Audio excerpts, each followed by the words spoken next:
असां आया आहियूं असां आया आहियूं अव्हां जो सदायूं असां आया आहियूं अव्हां जो सदायूं दर अव्हां जे दुआऊं पिनण पिनण असां आया आहियूं साईं क़िबला ही त मुंहिंजी ॻाल्हि ॿुधो बाबा साईं खे ख़बर आहे साईं मोहम्मद अता शाह बादशाह खे ख़बर गुज़िरियल साल मुंहिंजो अचणु कोन थियो मां इस्पताल में हुउसि हिन ई तारीख़ साईं जन फोन ते फरमायो त मुंहिंजे पुट खे फोन ते चई त पुट मरी कोन वेंदो वरी अचे असांजे साम्हूं नाथू खणंदो सुभान अल्लाह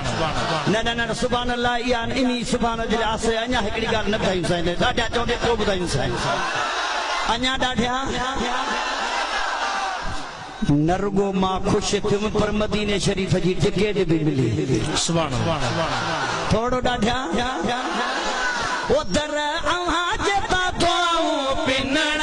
पिनण असां आया आहियूं फ़क़ीर उधर अव्हां जे दुआऊं पिनण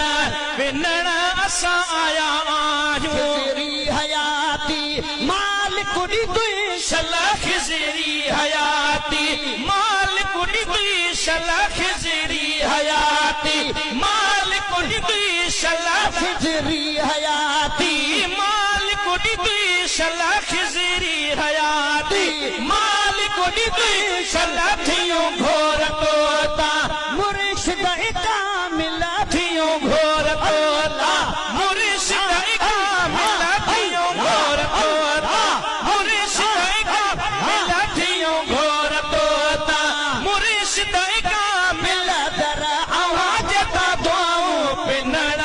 पिनण असां आया आहियूं दर अव्हां जे दुआऊं पिनण पिनण असां आया आहियूं न लॻई भाव कोसो तुंहिंजी ज़ात प्यारी न लॻई वाह कोसो तुंहिंजी ज़ात प्यारी कंबर वारा साईं मुर्शिद बुखारी कंबर वारा साईं सैयद बुखारी मत खणो हथ ते बड़े खणो कंबर वारा साईं मुर्शिद बुखारी कंबर वारा साईं मुर्शिद बुखारी ओ इन वांगुर जॾहिं जज़्बे में अची बाबा थी वेंदी कंबर वारा साईं मुर्शिद बुखारी कंबर वारा साईं सैयद बुखारी दर दुआ तुझे ते दुआऊं पिनण पिनण असां आया आहियूं आले रसूल औलादे अली आले रसूल औलादे अली कसम पाक रब जो हक़ जो वली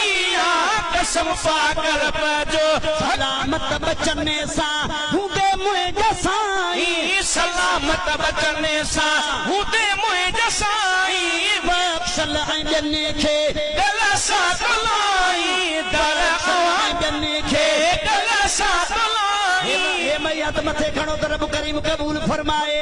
ओ दर अव्हां